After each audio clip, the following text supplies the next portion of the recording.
Hi, I'm Martin and welcome to Tutor JavaScript. Today I'm going to cover imperative versus declarative programming in JavaScript. If you would like a written version of the video or access to any of the code, there is a link to my Medium blog in the description.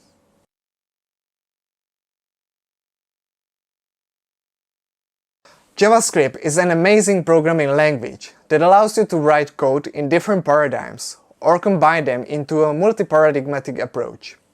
I want to take the opportunity to demonstrate the difference between imperative and declarative programming paradigms, what they look like in real code, and what their benefits are. The most common explanation of the difference between imperative and declarative programming is that imperative code tells the computer how to do things, and declarative program focuses on what you want from the computer. You may feel like this explanation is quite confusing, but I want to make sure to make it much clearer. There are many other paradigms under both imperative and declarative approaches. In imperative paradigm, you have procedural code and also all the different flavors of object-oriented programming. Declarative programming is represented by domain-specific languages, logic languages, and functional programming.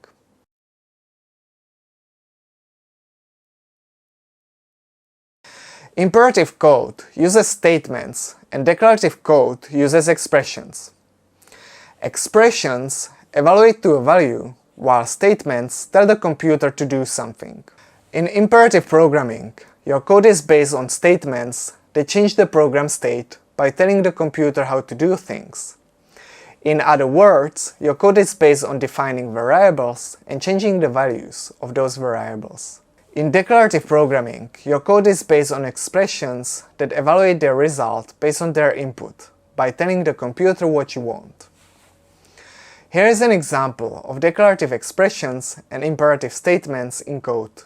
Okay, in this first example, let's have a look at two examples of expressions and two examples of statement. Both of them are always equivalent. First time I'm using always arrow function, and second time I'm always using a common JavaScript function. Whether I use one or the other, it doesn't actually matter for it to be expression or a statement. Arrow functions in JavaScript always return a value, as you can see in this example. However, if I use console doesn't return a value because it's a side effect, and JavaScript is sort of written that way. And also for a statement, I don't need to use an input value, so that's the big difference. Expressions focus on taking input and providing output while relying only on the input itself. Such expression is called pure function in functional programming.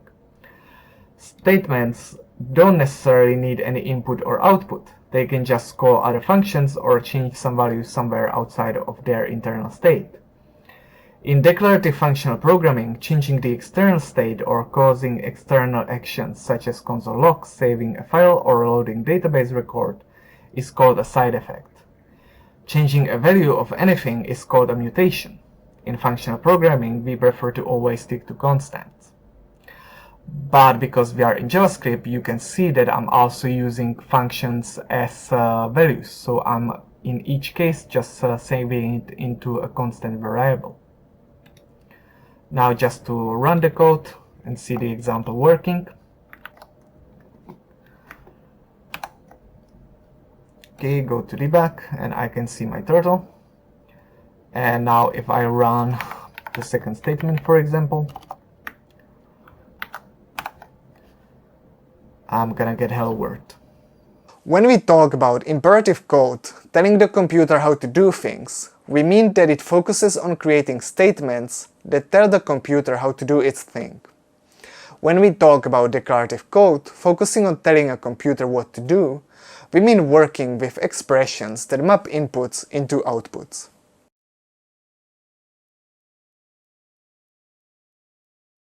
The state is anything in your code that holds the current values of your system. Now this is a code to show example of state management.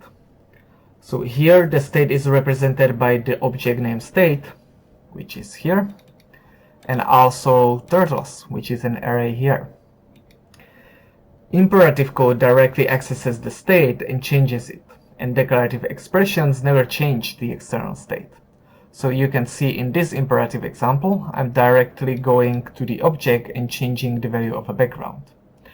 But in the declarative example, I'm taking the state as my input and I'm returning a full new object which just rewrites the background value.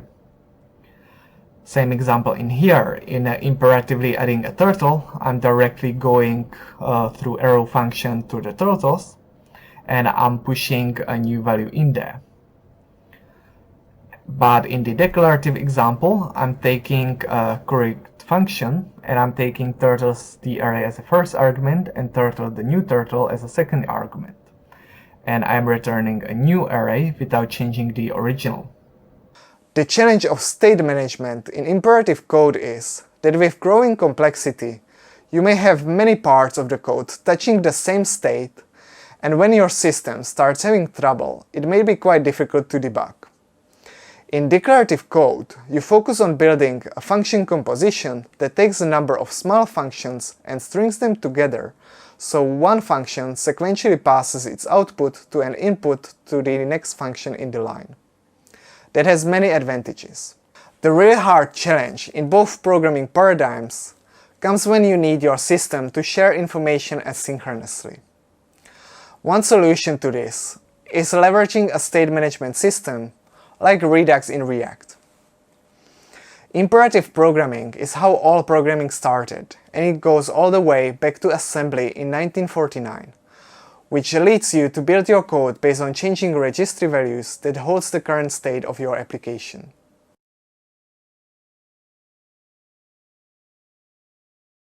Functional programming is a declarative paradigm based on a composition of pure functions. Functional programming languages are Turing-complete and based on lambda calculus, which is a system of mathematical logic from the 1930s. Examples of functional programming languages are Lisp, Haskell, and F#. JavaScript has been designed to combine a functional paradigm with a prototypical object-oriented paradigm in a syntax based on the popularity of Java. In functional programming, functions are first-class citizens, meaning that they are used as values. That is the most typical mark of functional programming in JavaScript. Look at this example that uses function as a value. This is just a super simple example of how you are storing functions in your variables in JavaScript. So here you can see that I'm defining a constant my function and I'm simply assigning it a function which then gets stored there as a value. And I can use that to add a listener, which is something that people working with a browser do very often. And I'm using my function as a value here. I could simply also just write it in this style, which is something that you see very commonly as well.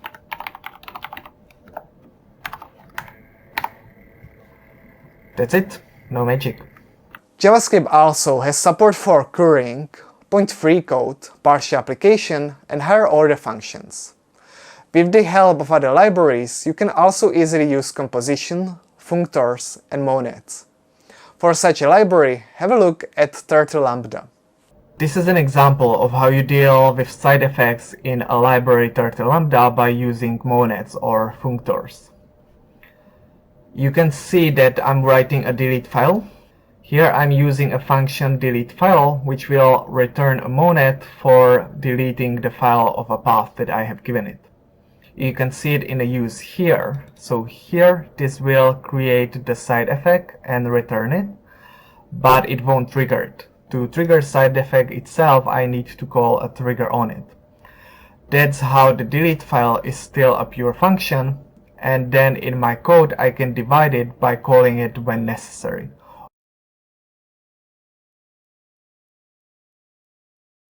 Procedural programming is an imperative paradigm. Examples of procedural programming languages are Fortran, Pascal, and C. Procedural programming has strong support. Linus Torvalds, the father of Linux, has been quite vocal about his criticism of object-oriented programming and C++. Computer processors provide hardware support for procedural programming. Through a stack register, which can enable you to write very efficient and very performant code. Procedural code uses procedures to manage its structure. A procedure is simply a set of actions run in a specific order that you are able to call repeatedly instead of jumping by using goto commands. So this is an example of writing a procedure or a simple function within a JavaScript. You can see that the philosophy is fairly simple. I just want to put together the stuff that I want to call together.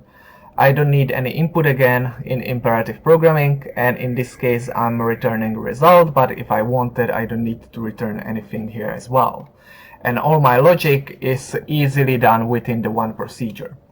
That doesn't necessarily represent the best practice, but it is commonly what you see in a code of people writing JavaScript. Should feel fairly familiar.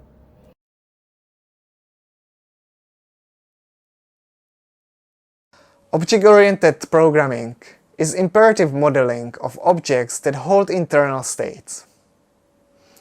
The programming code is then based on the relationship among these objects. In class-based languages, objects are instances of classes. Object-oriented programming was created to better manage the complexity of structure in procedural programming. Examples of object-oriented programming languages are Smalltalk, C++, Python, Java, JavaScript, Ruby, C#, Scala, and Swift. In object-oriented programming, you build objects that have a unique inner state that they expose through methods. Object-oriented programming is very popular and the most common approach to programming in general. This is an example of class definition in JavaScript. It should feel very familiar from other languages. Classes came to JavaScript with ECMAScript 6, together with promises, for example. You have your constructor, you have your method, and you call it the way how you would expect it to be called.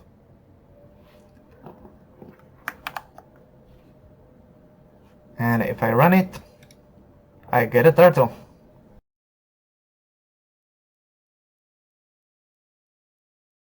Imperative procedural and object-oriented languages use reserved words that act on blocks such as if, while, and for to implement control flow, that replace goto statements and branch tables from assembly.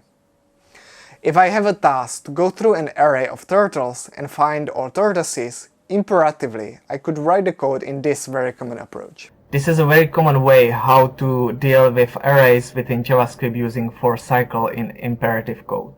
I simply create my tortoises as a variable where I will be storing my result. I go through the array, I put here a condition based on which I will push results into the array in the upper scope, and at the end I just return the tortoises. In this case I'll get the sulcata. However, in declarative functional programming, instead of relying on a reserved words, I can write the same thing using pure functions. In the declarative example, I avoid using any reserved words, so no for cycle. Instead I'm using a filter, and I get these two very simple functions that I use together. In the first one, I simply take the input, I make it a lowercase and check for tortoise in it. And in the last one, I create the final function in which I simply filter the array for tortoises by using the function from the previous line. And again, I get a sulcata tortoise. Or this is how elegant and short the code can look like when using a functional programming library like Turtle Lambda. Using Lambda Turtle, this function example gets much more elegant. You can see that here I'm using composition. So again, I'm just making lowercase from the input and I'm checking it for a tortoise, and I put those two together by composition. Composition here returns me a function, so isTortoise is a function. GetTortoises then uses isTortoise within a filter function, and again returns to me a function, so getTortoises is a function. And I use it the same way as in the previous two examples, and I get a sulcata tortoise. But in a much shorter, much more elegant, much more functional code. In general, in functional programming, I usually avoid using reserved words, and even replace if with ternary operators. Their advantage is that they always return a value, so they combine well with arrow functions. This is of course to a large degree a personal preference. The code here is more or less equivalent. But why write more code when you can write less? And less to write is also less to read for the rest of your team. In the last example of the video, I just want to show you a simple difference between if condition and a ternary operator. In the first function that does the same thing as the second function, I just use if to check the age to be above 21, and if it's true I get beer, if not I get water. In the ternary operator I do the same thing on one line. You can write good code or bad code in all programming languages and their paradigms, and you always need to learn a lot when it comes to best practices. I believe that understanding programming theory can help you learn and understand those practices better, and even see some parallels between different paradigms. For example, there is commonality between dependency injection in object-oriented code and pure functions in functional code. Programming languages nowadays support multiple paradigms, so you and your team can choose how you want to write your code. Tell me in the comments, what is your favorite style of working in JavaScript? Do you have a positive experience with both imperative and declarative programming? And that's all for today. Thank you for watching the whole video, and see you again next time.